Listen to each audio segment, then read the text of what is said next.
Hello guys, welcome to our channel track anime, যেখানে আজকে আমরা দেখব সোলো লেভেলিং সিজন 2 এর পর্ব 12। এখনও পর্যন্ত আমরা দেখেছিলাম যে সমস্ত এস র্যাঙ্কের হান্টাররা ভীষণভাবে ফাঁদে পড়েছিল, কিন্তু হঠাৎই তাদের ছায়া দেখে শ্যাডো সোলজাররা বেরিয়ে এসে পিঁপড়েদের সাথে লড়াই শুরু করে।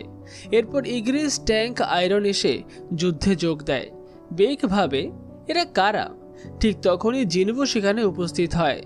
সে নিজের একটা শ্যাডো সোলজারের সাথে এক্সচেঞ্জ হয়ে এখানে এসেছে। তাকে দেখে সবাই হতভম্ব হয়ে যায় যে সে এখানে এলো কিভাবে। অন্যদিকে জুহি ও বাকিরা দেখে যে রেডের লাইভ টেলিকাস্ট হঠাৎই বন্ধ হয়ে গেছে। কেউই জানে না যে জেজু দ্বীপে কী ঘটছে।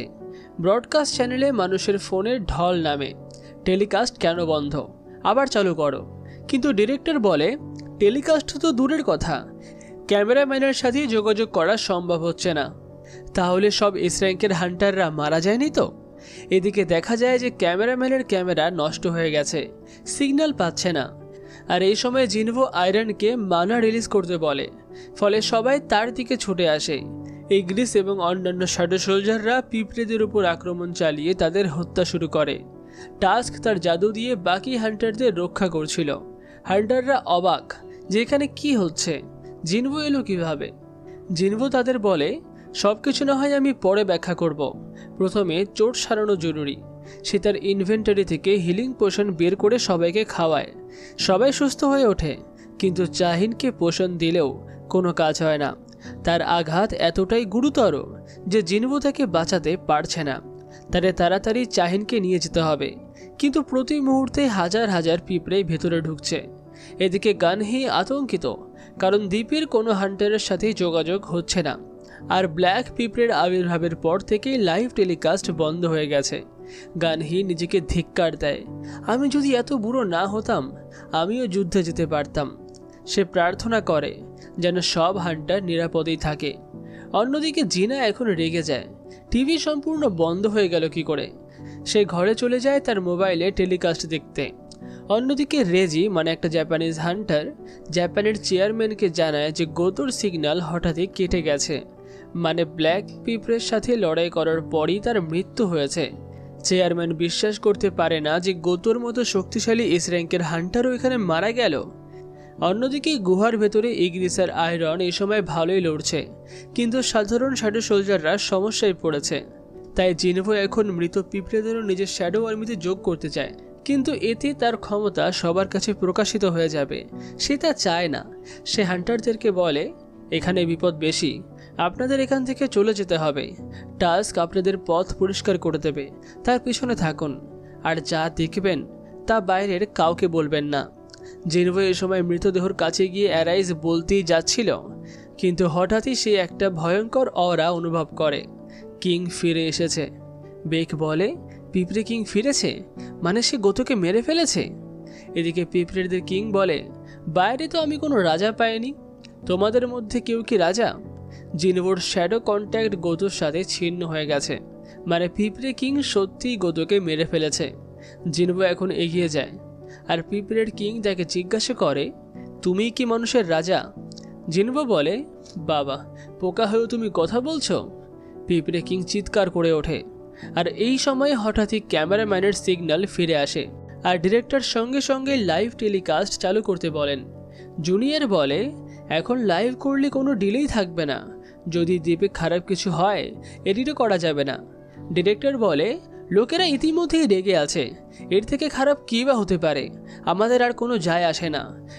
তারা টেলিকাস্ট চালু করে দেয়, আর চালু হতেই সবাই দেখে যে জিনভো পিঁপড়ে কিংয়ের সামনে দাঁড়িয়ে আছে। জিনা এটা দেখে অবাক হয়ে যায় যে জিনভো মিশনে গেল কখন। গানহি এই সময় তো আনন্দে তার চেয়ারই ভেঙে ফেলে, কারণ জিনভো যুদ্ধে যোগ দিয়েছে। জিনচুল ভাবে ও এত তাড়াতাড়ি দ্বীপে গেল কি করে। তখন গানহি বলে ওটা এখন আমাদের কাছে জরুরি নয়, আমাদের সব ভরসা এখন ওর ওপরেই। এদিকে পিঁপড়েদের রাজা জিনভোর মুখে জোরালো একটা পাঞ্চ মারে, যেটা দেখে বাকি হান্টাররা বলে জাদুকর টাইপের হান্টারের তো শত্রুর এত কাছে যাওয়াটা ঠিক না, তার তো ব্যান্ড বেজে গেছে। কিং বলে তুমিও খুবই দুর্বল, কিন্তু তখন এসে দেখে তার খুশিতে জিনভোর একটুও খরচ পড়েনি। জিনভো এবার পিঁপড়ে কিংকে একটা জোরালো মুক্কা মারে, আর কিং পিছিয়ে যায়। এই দৃশ্য দেখে হান্টার মা প্রশ্ন করে, জিনভো কি সত্যি একটা জাদুকর টাইপের হান্টার?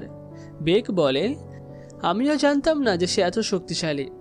এদিকে জিনভো বলে, পিঁপড়ে কিং অত্যন্ত শক্তিশালী, সম্ভবত তার খোলসের কারণে। দুজন এখন একে অপরকে ঘুষি মারতে শুরু করে, যেগুলো এতই শক্তিশালী যে ক্যামেরাম্যানের পক্ষে দাঁড়ানো কঠিন হয়ে পড়ে। জিনভো পিঁপড়ে কিংকে কড়া মোকাবিলা করে এবং শেষ মুহূর্তে তাকে প্রচণ্ড ধাক্কা দিয়ে দূরে ছুঁড়ে ফেলে দেয়। পিঁপড়ে কিং ভাবে, এই মানুষটা কে? সে আবার জিনভোকে আক্রমণ করে, কিন্তু জিনভো তার মুখে আরেকটি জোরালো ঘুষি মারে। আর পিঁপড়ে কিং এবার তার জিভ বের করে জিনভোর গালে কামড়ায়। জিনভোর দেহে বিষ ছড়িয়ে পড়ে। পিঁপড়ে কিং বলে, এই বিষ আমি আমার ম্যাজিক শক্তি দিয়ে তৈরি করেছি, এখন তুমি নড়তেও পারবে না, সম্পূর্ণ প্যারালাইজ হয়ে যাবে, তোমার খেলা শেষ। এই বলেই সে জিনভোকে মারতে উদ্যত হয়। অন্যদিকে জাপানি চেয়ারম্যান জানতে পারে তার 10 জন হান্টারের মধ্যে 7 জনই মারা গেছে। সে রেগে বলে, এরা কতটা অকেজো। রেজি তাকে জানায় যে পিঁপড়ে গতুকে মেরেছিল সে আবার ডানজনের ভেতরে চলে গেছে। চেয়ারম্যান ভাবে, ডানজনে তো এই সময় কোরিয়ান হান্টাররা আছে, গতু যদি এই পিঁপড়েকে মারতে না পারে তাহলে ওরা তো এই পিঁপড়ের সাথে কী বা করে নেবে। সে অবশিষ্ট হান্টারদেরকে সেখান থেকে তৎক্ষণাৎ সরিয়ে নিয়ে আসার আদেশ দেয়, যাতে তারা অন্য টিমের সাথে মিলে পুনরায় আক্রমণ করতে পারে। হোশিনো বলে, এই মনস্টার তো অসম্ভব শক্তিশালী, আমরা তাকে হারাতে পারবো না, মিশন ছেড়ে পালানোই ভালো, না হলে আমাদেরও মৃত্যু নিশ্চিত। এদিকে পিঁপড়ে কিং জিনভোকে মারতেই যাচ্ছিল, কিন্তু জিনভো তার একটা হাত ধরে তারই পেটে জোরে একটা ঘুষি মারে। পিঁপড়ে কিং দূরে উড়ে গিয়ে পড়ে। চই অবাক হয়ে বলে, তার উপর কি বিষের কোনো প্রভাবই পড়ল না? বেক হেসে বলে, এখন আর আমি কোনো কিছুতেই আশ্চর্য হই না। এদিকে আমরা দেখতে পাই যে জিনভোর সিস্টেম স্বয়ংক্রিয়ভাবে বিষকে নিষ্ক্রিয় করে দিয়েছিল। জিনভো বুঝতে পারে যে সে পিঁপড়ে কিংয়ের ইমোশন অনুভব করতে পারছে, কিন্তু সময় যত যায় চাহিনের অবস্থা আরও খারাপ হতে থাকে, তাই তাকে এই লড়াই দ্রুতই শেষ করতে হবে। সে পিঁপড়ে কিংকে আক্রমণ করতে এগোলো, কিন্তু পিঁপড়ে কিং এই সময় পাখা মেলে উড়ে যায়। আর সে ভাবতে থাকে, এই মানুষটার উপরে বিষও কাজ করে না, আর শক্তিতেও সে আমাকে ছাড়িয়ে গেছে, তার মানে এখন শুধু আমাকে নিজের গতির ওপরেই ভরসা রাখতে হবে। পিঁপড়ে কিং ট্রান্সফর্ম হয়ে নিজের দেহকে আরও শুরু করে নেয় এবং পাঞ্জাগুলোকে আরও ধারালো করে নেয়। জিনভো এবার ডিমন কিং ব্যারানের ড্যাগার ব্যবহার করে আর দুজনে লড়াই শুরু করে। পিঁপড়ে কিং আইস পাওয়ার ব্যবহার করে, যেটা সে বরফের একটা হান্টারকে মেরে পেয়েছিল, কিন্তু জিনভো তা কার্পেটের মতো কেটে ফেলে। পিঁপড়ে কিং বুঝতে পারে যে জিনভোর গতি তার সমানই, বরং ক্রমশ সেটা বেড়েই চলেছে। তাদের লড়াই এতটাই দ্রুত হয় যে অন্যরা ঠিক মতো দেখতেও পারছে না। জিনভো পিঁপড়ে কিংকে নির্মমভাবে পিটিয়ে দেয়। পিঁপড়ে কিং জিনভোর চোখে আঘাত করতে গেলে জিনভো স্কিল আপগ্রেড করে তার হাতই কেটে ফেলে, কিন্তু পিঁপড়ে কিং হিলিং অ্যাবিলিটির ব্যবহার করে নিজেকে আবার সারিয়ে নেয় এবং বরফের দেয়াল তৈরি করে প্রাণ বাঁচিয়ে পালায়। সে বুঝতে পারে যে জিনভোকে হারানো তার পক্ষে অসম্ভব। সে পুরনো গতিতে ছুটতে থাকে, কিন্তু জিনভো তার হাত পা কেটে তাকে নিচে ফেলে দেয়। পিঁপড়ে কিং ভাবে, এই মানুষটা কে? সে তার পিঁপড়ের সেনাবাহিনীকে আক্রমণের আদেশ দেয়, আর জিনভো সঙ্গে সঙ্গে তার সমস্ত শ্যাডো আর্মিকে ডাকে, যারা সব পিঁপড়েদেরকে খণ্ড বিখণ্ড করতে থাকে। টাস্ক এত বড় বিস্ফোরণ করে যে সেই পাহাড়ও ভেদ হয়ে যায়। পিঁপড়ে কিং ভাবে, আমিই তো সর্বশ্রেষ্ঠ হওয়ার কথা ছিল, আমারই তো রাজা হওয়ার কথা ছিল, কিন্তু এখন তাকে বাঁচতে হলে পালাতে হচ্ছে। সে আবার উড়ে পালানোর চেষ্টা করে, কিন্তু জিনভো টেলিকিনেসিস দিয়ে তাকে ধরে মাটিতে আছড়ে ফেলে। পিঁপড়ে কিং পোকার মতো হাঁটতে থাকে। জিনভো ড্যাগার নিয়ে তার টুকরো টুকরো করে তাকে শেষ করে ফেলে। আর এইভাবে পিঁপড়ে কিংয়ের মৃত্যুর পর বাকি পিঁপড়েরাও স্বয়ংক্রিয়ভাবে চলে যায়। জিনভো এখন তাড়াতাড়ি চাহিনের কাছে ছুটে আসে, যার অরা প্রায় নিঃশেষ। চই বলে, হেলিকপ্টার তো বাইরেই অপেক্ষা করছে, আমাদের এখনই এখান থেকে যেতে হবে। কিন্তু জিনভো বলে, ততক্ষণ সময় আমাদের কাছে নেই। জিনভো এই সময় এলিক্সির অফ লাইফের বোতলটা বের করে, যেটা দিয়ে সে তার মাকে সুস্থ করেছিল। এই পোষণ দিয়ে যে কোনো রোগকে সারানো সম্ভব, কিন্তু এটা চাহিনকে খাওয়ালে তাতেও কোনো কাজ হয় না। তার অবস্থা অত্যন্ত সংকটাপন্ন। জিনভো এখন বুঝতে পারে না যে সে কী করবে। শহরে যাওয়ার মতো সময় তার কাছে নেই। শ্যাডো এক্সচেঞ্জেও 3 ঘন্টা বাকি।